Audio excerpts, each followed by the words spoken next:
દર્શક મિત્રો, મહામંથન મંતવ્ય ન્યૂઝમાં આપનું સ્વાગત છે। વડગામના કોંગ્રેસના ધારાસભ્ય જિગ્નેશ મેવાણી આ દિવસોમાં ખૂબ આકરા પાણીએ જોવા મળી રહ્યા છે।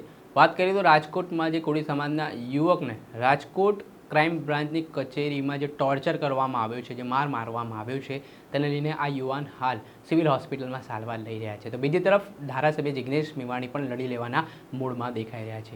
25 મુદ્દાઓને આવરી લેતો એક આવેદનપત્ર છે તે જિગ્નેશ મેવાણીએ મુખ્યમંત્રી ભૂપેન્દ્ર પટેલને આપવાના છે ને જે વિવિધ મુદ્દાઓ છે, પીડિતોને જે ગુહાર છે, આવાજ છે, તે બાબતે તેઓ રજૂઆત પણ કરવાના છે। ત્યારબાદ ધારાસભ્ય જિગ્નેશ મેવાણીનું ફરી એકવાર આક્રમક સ્વરૂપ સામે આવ્યું છે, જેમાં જે અત્યાચારના બનાવો બની રહ્યા છે, જે રીતે પોલીસ દ્વારા લોકો પર દમન ગુજારવામાં આવી રહ્યું છે, તેવા અલગ અલગ મુદ્દે તેઓ રજૂઆત કરી રહ્યા છે ને આવા પોલીસ અધિકારીઓ સામે આગામી દિવસોમાં કડકમાં કડક કાયદોનો સકંજો કસવામાં આવે તે પ્રકારની માંગ પણ જિગ્નેશ મેવાણી દ્વારા કરવામાં આવી રહી છે, જેના કારણે રાજકારણ ગરમાવાની શરૂઆત થઈ છે। પહેલાં તો જિગ્નેશ મેવાણીનો એક આક્રમક અંદાજ સામે આવ્યો છે, એ દ્રશ્ય જુઓ। જય ભીમ, જય ભારત, જય સંવિધાન। માનનીય દેવદાનભાઈ મુછડિયા, અજયભાઈ વાણવી, મંચ ઉપર ઉપસ્થિત સાથી ડીડી સોલંકી, અમરેલીથી અશોકભાઈ ચાવડા, તમામ આખો સન્માનનીય મંચ, અમારા મારુભાઈ પોરબંદરના પ્રમુખશ્રી, આપ તમામ ઓડિયન્સમાં બેઠેલા પત્રકાર મિત્રો, પાછળ પોલીસના સાથીઓ, સૌ વડીલો, મિત્રો, મુરબ્બીઓ અને યુવાનો, દેવદાનભાઈએ, ડીડીભાઈએ, બીજા પણ મિત્રોએ ઘણી વિગતે વાત કરી। આપણી સામે સૌથી મોટો પડકાર એ છે કે આ સિસ્ટમમાં કંઈ થતું નથી। બધાની એવી ફરિયાદ છે, મારી, તમારી, બધાની। તો કરવું શું જોઈએ? કરવું એ જોઈએ મારી દ્રષ્ટિએ કે આ જે 25 મુદ્દાનું આવેદન પત્ર છે એમાંથી 5 મુદ્દા નક્કી કરો અને 5 મુદ્દે સામેવાળાને પાડી દો। જે પણ મુદ્દો પકડો એમાં રિઝલ્ટ ના આવે ત્યાં સુધી એને છોડવાનો નહીં। રાજકોટમાં અગ્નિકાંડ બન્યો, રાજકોટના મિત્રો સાક્ષીઓ છે। બીજા નેતાઓની જેમ મને આવડતું હતું, મીણબત્તી સળગાવી, શ્રદ્ધાંજલિ પાઠવી, મીડિયામાં બાઇટ આપીને ઘેર જતા રહો એટલે તમારો દિવસ ભરી ગયો। મેં કીધું ના, આજે 26-28 લોકો અગ્નિકાંડનો ભોગ બન્યા છે કે રાજકોટના પ્રશાસન, પોલીસ તંત્ર, વહીવટી તંત્ર, ભારતીય જનતા પાર્ટીની નેતાગીરીના ભ્રષ્ટાચારના કારણે કાળનો કોળિયો બન્યા છે। એમાં 2-4 મજબૂત માણસોને ફિટ ના કરીએ, સેન્ટ્રલ જેલનો સળિયો ના બતાવીએ ત્યાં સુધી રાજકોટ છોડવાનું નહીં। 28 દિવસ 45-48 ડિગ્રીની ગરમીમાં શેકાયા તો એવો પ્રેમ રાજકોટવાસીઓએ આપ્યો કે ભારતીય જનતા પાર્ટીના હોદ્દેદારો, આગેવાનો, કાર્યકર્તાઓ અને 25 વર્ષથી ભાજપને વોટ આપનારા લોકોએ પણ અમારું સમર્થન કર્યું અને 31 વર્ષે આખું રાજકોટ શહેર બંધ રહ્યું। એમાં તમામ જુનાગઢ વાસીઓને મારી મિત્ર તરીકે, ભાઈ તરીકે, પરિવારના સદસ્ય તરીકે એક નાનકડી સલાહ, એક સૂચન, આ 25 મુદ્દામાંથી કોઈ પણ 3 મુદ્દા કે 5 મુદ્દા કે 10 મુદ્દા નક્કી કરી એમાં પરિણામ ના મળે ત્યાં સુધી કલેક્ટર કચેરી જુનાગઢનો કે મ્યુનિસિપલ કચેરી જુનાગઢનો દરવાજો છોડવો નહીં। અને એનું પ્લાનિંગ એવું કરો કે ભલે 15મી ઓગસ્ટે આ કાર્યક્રમ શરૂ કરીએ, 15 દાડા પછી નહીં, ત્યારે 15મી ઓગસ્ટે ત્યાં સુધી ચારે દિશામાં ફરી લોકોને જાગૃત અને તૈયાર કરી રોજ 5 ગામના લોકો આવે અને તંત્રના માથે બેસે એવો એક પ્રયોગ તમે 15 દાડા કર્યો, આ તમને બાપા કેવા આવશે, આ તમારી જોડે આવશે. હવે દેવદાનભાઈ બસ, હવે અજયભાઈ છોડો. આ બધા માટી પગા છે, કાચના ઘરોમાં રહે છે, સત્તાધારી પાર્ટીના 1 નંબરના ચાપલુસ છે, પૂંજીપતિ ઉદ્યોગપતિઓના દલાલો છે. આમનાથી શેક્યો પાપડ તૂટતો નથી. બધી આમની ચરબી અને ટણી સામાન્ય જનતાની ઉપર જ થાય છે. અમને વિધાનસભામાં જોઉં છું અને એમની કચેરીઓમાં જોઉં છું.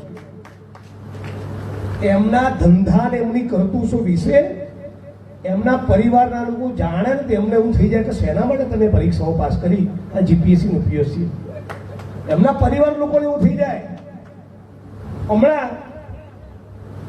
મને જે આવેદન પત્ર આપ્યું ને 2-4 મુદ્દાઓ પર પ્રકાશ પાડુની પહેલા તમારા આઈજી સાહેબને થોડુંક હોમવર્ક આજે આપતો જોઉં.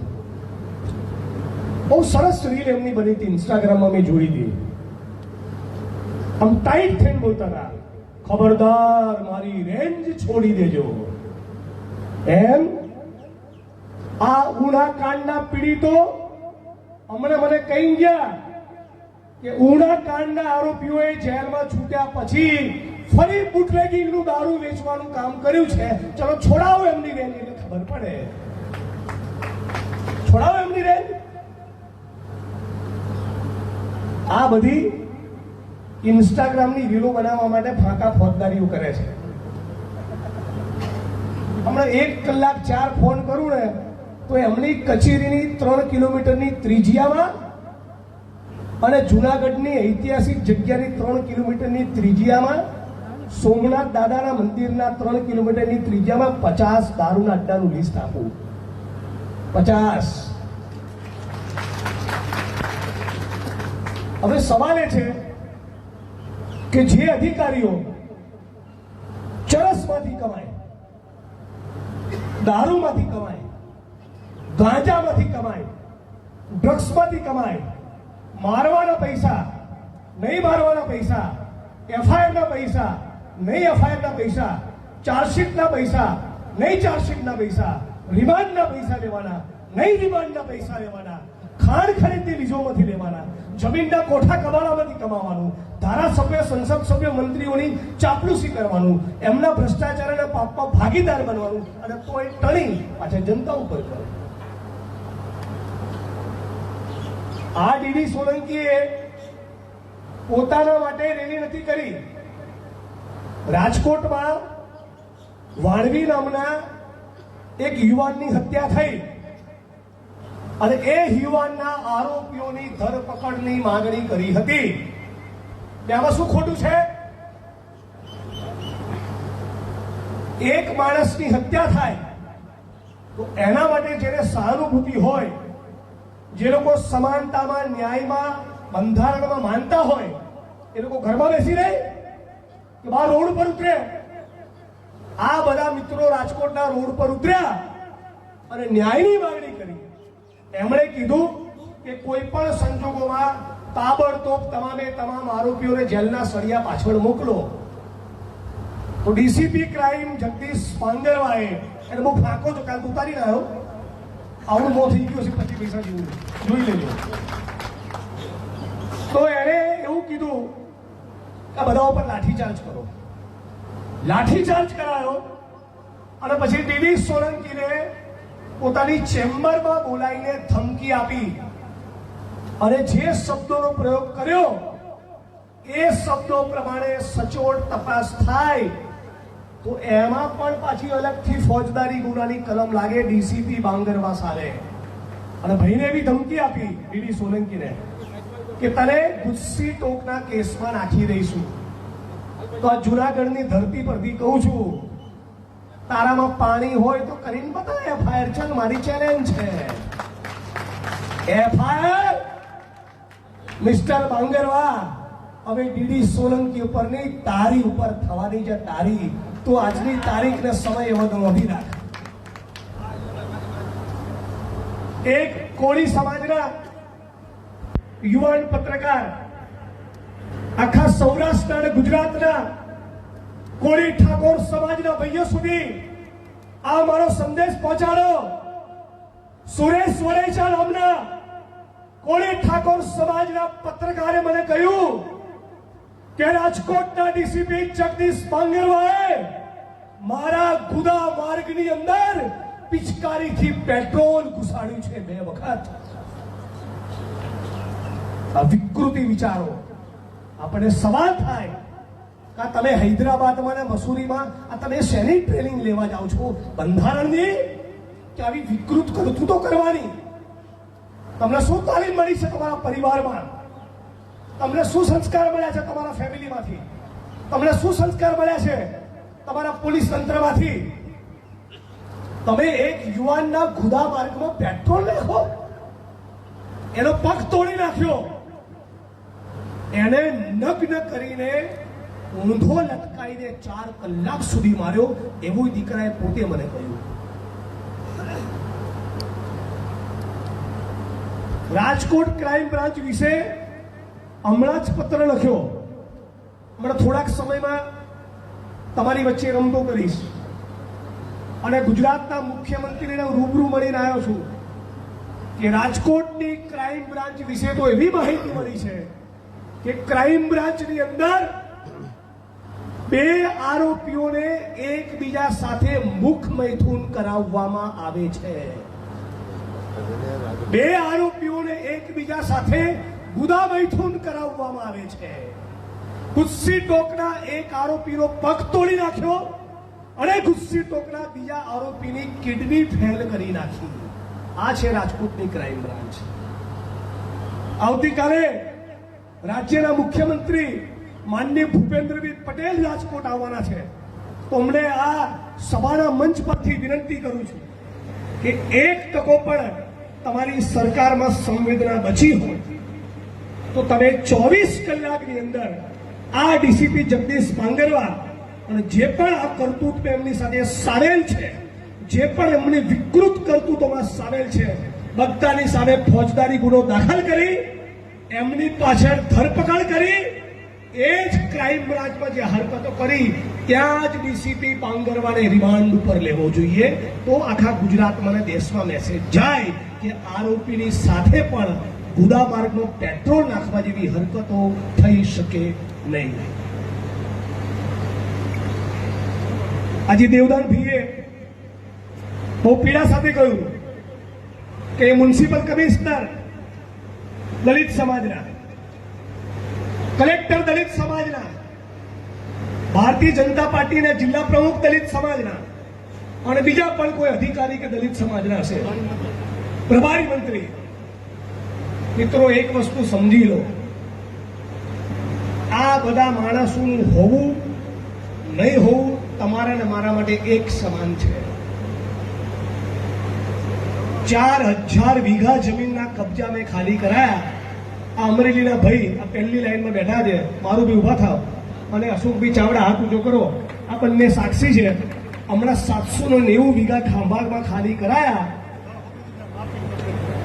દલિત સમાજ સિવાયના પ્રાંત અધિકારી, કલેક્ટર ને એસપી સામે જેટલું લડવું પડે છે એટલું જ દલિત સમાજના અધિકારીઓની સામે પણ લડવું પડે છે. હજી constable, head constable, ASI, PSI, PI સુધીના અધિકારીઓનું જમીર જીવે છે. પણ એકવાર આઈએસ આઈપીએસ થયા એટલે એને તમારે ભૂલી જવાનું. પછી એને સમાજ યાદ આવે ક્યારે 58મું વર્ષ શરૂ થાય, નિવૃત્તિનું વર્ષ શરૂ થાય ત્યારે એને સમાજ યાદ આવે અને ત્યારે હજી કે હજી હું ગામમાં જઈને કે હજી હું મોટાનું મટન ખાઉં છું. પછી તેજસ્વી તારલાના સન્માનમાં 21,000 લખાવે અને 51,000 લખાવે સમાજના સમૂહ લગ્નની અંદર અને ધીમે રહીને સમાજને એન્ટ્રી મારે. એક કમલમમાં જાય, અનામતની ટિકિટ લેવા, એક અમારા રાજીવ ગાંધી ભવનમાં આવે દાડી લીમડાની ટિકિટ લેવાની, એક બ્રોસારવાની ટિકિટ મળે. જેથી જે 200, 500, 1000, 1200, 1500 કરોડ બનાવ્યા હોય, ઇવન દલિતોને લૂંટીને, વંચિતોને લૂંટીને, એ બધી રકમ ઉપર એમને રક્ષણ મળી જાય. એટલા માટે ફરી 35 વર્ષ આઈએસ આઈપીએસ રહ્યા હોય એટલે ફરી એમપી એમએલએ મિનિસ્ટર બનવા માટે આવે અને ત્યારે ધીમે રહીને વાદળી ખીસ લેતા. આ એમનો ધંધો છે. બાકી જ્યારે ડ્યુટીમાં હોય, નોકરીમાં હોય ત્યારે અમને 44 કરોડની ખાણ ખનીજના માફિયાઓની રકમની વસૂલી કરવાનું મન થતું હતું નથી. જ્યારે કલેક્ટર હોય ત્યારે જુનાગઢ જિલ્લાના જે તાલુકાના જે ગામમાં એક્સ આર્મી મેન અને આદિવાસી ઓબીસી દલિત અને ભૂમિહીનોને સરકારી પડતર જમીન ફાળવવા માટે ઉપલબ્ધ હોવા છતાં એ જમીનોની ફાળવણી કરવાનું મન થતું નથી. દલિતોની માલિકીની, દલિતોને ફાળવેલી જમીનો પર અસામાજિક તત્વોના, જાતિવાદી ગુંડાઓના કબજા હોય તો એની માપણી કરાઈને કબજા સોંપવાનું મન થતું નથી. અને ભાઈ દેવદાનભાઈએ વાત કરી એ પ્રમાણે દલિત સમાજના માણસોની ક્યાંક પેશ કજવી હોય તો ખટાક લઈને 15 જણાને લેન્ડ ગ્રેબિંગના આરોપી બનાવી દે. આ જેમનો ધંધો છે. એટલે તમારે બીજા જેટલા ચોરો સામે લડવું પડે છે એટલા દલિત સમાજના ચોરો સામે પણ લડવાની તૈયારી રાખજો. એ તમારા થયા નથી, તમારા થવાના નથી. એ બધા ધૃતરાષ્ટ્ર મૌન ધારણ કરીને બેઠેલા છે. અને આ બધા એક નંબરના ફાટણિયાઓ છે. ફાટણિયાઓ એમનાથી શેઠિયો પાપડે તૂટતો નથી. હમણાં ગાંધીનગરથી ફોન આવે ને તો તલાટીની બદલી એના કરે. એમની કોઈ એક્શન લેવાની કોઈ હેસિયત કે કોઈ ઓકાત હોતી નથી. તમે મને કહો, અડધી રાતે તમે મને ફોન કરી શકો કે ના કરી શકો? બોટાદમાં, ભાવનગરમાં, જુનાગઢમાં, સુરેન્દ્રનગરમાં, પાટણમાં, બનાસકાંઠામાં, મહેસાણામાં, કચ્છમાં, સુરતમાં, રાજકોટમાં, અમદાવાદમાં, પોરબંદરમાં, જામનગરમાં કોઈ ખૂણો બાકી રાખ્યો છે જ્યાં દલિતો, પીડિતો, શોષિતો, વંચિતો માટે જઈને ઊભો ના રહ્યો હોય? તો તમે જે કોન્ફિડન્સથી મને કહી શકો છો એવા કોન્ફિડન્સથી તમે કહી શકો કે આ આપણું કામ કરશે એવા એક દલિત સમાજના આઈએસ આઈપીએસ નું નામ આપો. કોઈ નહીં. એટલે આપણે શું કરીએ છીએ, યુપીએસસી પાસ કરે ને કોઈ માણાવદરમાંથી, એટલે આપણે આવી સભા રાખીને એનું સન્માન કરીએ અને ટ્રેનિંગ લઈને આવે. એટલે શું નામ હતું આપનું? ઓહો, ભાષા બદલાઈ ગઈ. હે? એટલે તારો બાપો દાળીઓ હતો, ભૂલી ગયો? તારો બાપો દાળીઓ હતો, મરેલું ઢોર ફાડતો હતો, ઉભરાતી ગટરમાં ઉતરતો, ગામની બહાર હજી તારો સમાજ રહે છે, ભૂલી ગયો? ભૂલી ગયો? અમદાવાદના સરસપુરની, ગોમતીપુરની ચારીમાં તારો બાપો પેલે મંજુશ્રી મિલમાં જતો હતો અસારવાની, પણ ભૂલી જાય છે. એટલે આ બધાને તમે ભૂલી જાઓ એટલું કહેવા આવ્યો છું. અને બીજાની સામે લડતા હોય એવું જ કટકટાઈને લડો અને જ્યાં મારો ઉપયોગ થાય ત્યાં કરો. અને તમને સીએમ જોડે લઈ જઈશ અને કહીશ આવા લબુકિયા ઠંઠાઓને કાઢો અહીંથી. હમણાંથી કઈ નહીં થાય. તમે કોઈ મોટા કોર્પોરેટ કંપનીના માલિક કે મોટા બિઝનેસ ટાઇકૂન કે ઉદ્યોગપતિઓનું દબાણ હોય અને કદાચ ના ખાલી કરાવી શકો તોય હું સમજુ. હા, 2% જાતિવાદી કોઈ ગુંડો હોય ને એનું દબાણ ખાલી ના કરો. મરી જાઓ, મરી. અરે કાયરો મરી જાઓ. એના તમે ઓફિસરો થયા છો, તમારા લક્ષણ જ ઓફિસર થવાના. ઓફિસરનું ગૌરવ કેવું હોય? કોઈ પણ પોલિટિશિયનને બી ના પાડી દે એનો ઓફિસર કહેવાય. મેં એવા કોન્સ્ટેબલો જોયા છે, મેં એવા પીએસઆઈ ને પીઆઈ જોયા છે અને આજે પણ આ ગુજરાતમાં છે જેનામાં આઈપીએસ આઈએસ અધિકારીઓ કરતા 100 ગણું વધારે પાણી, એનામાં 100 ગણી વધારે ખુમારી હોય. પણ તકલીફ શું છે? સ્ટેટ મોનિટરિંગ સેલ વાળા દારૂ અડ્ડાની જ્યારે રેડ પાડે ત્યારે એસપી ના આઈજી નું કઈ ના થાય અને વિકેટ ભાડે ખાલી પીએસઆઈ પીઆઈ ને કોન્સ્ટેબલ. એટલે જે પણ લોકો વિડીયોના માધ્યમથી મારો આ સંદેશ મળી રહ્યો છે એ બધાને કહું કે ગુજરાતની ભાજપ સરકાર, એના ગૃહ વિભાગ અને તમારા ઉચ્ચ આઈએસ આઈપીએસ અધિકારીઓના ઈશારે કામ ના કરો. એમનું તો કંઈ નહીં થાય. નેતાઓ ઉચ્ચ અધિકારીઓના છાવરે, ઉચ્ચ અધિકારીઓ નેતાઓના કામ કરે. મરી જશો તમે નાના કર્મચારીઓ. એટલે કાયદામાં રહેશો તો ફાયદામાં રહેશો. આ જ સંદેશ નાના કર્મચારીઓને પણ આ જગ્યા પરથી આપવામાં આવ્યો છે. આજે તમારે જે પણ પ્રશ્નો છે, તમારી જે પણ રજૂઆત છે, એકદમ માંડીને વિગતવાર વાત કરો. સમય જ સમય લઈને આવ્યો છું. તમને સાંભળવા માટે મારા કોઈ દાડો કોઈ ઉતાવળ નથી. ફરી ગયો છો ફરી આવીશ, 2 દાડા રહેવા માટે આવીશ. આ વાત તો અરજીઓ બધું વાંચવાની તૈયારી થાય એટલા પ્રશ્નોનો નિકાલ કરવા માટે હું રેડી છું. અને આવતી વખતે ફક્ત દલિત સમાજ નહીં, સર્વ સમાજના લોકોને કહો, જે પણ માણસનું કામ અટક્યું છે હું મારો આત્મા પરોવીને એનું કામ કરવાની કોશિશ કરીશ. બધું મારા હાથમાં નથી. થાય એટલો મારો પ્રયત્ન રહેશે. અને 5-7 આગેવાનો તારીખને સમય નક્કી કરો.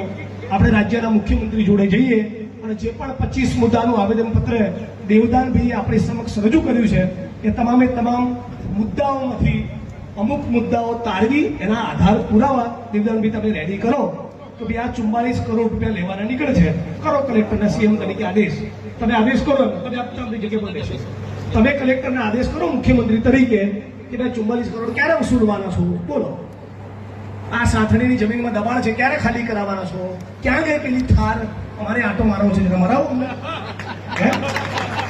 એક દિવસ તમે કામ કરો, થાર દર્શનનો કાર્યક્રમ રાખો. સમગ્ર જુનાગઢની જનતા કઈ કચેરીમાં થાર ગાડી પડી છે એના લાભ લેવા માટે જશે. અમારે આટો મારવો છે, અને એક થાર નામની ગાડીને છોડતા નથી.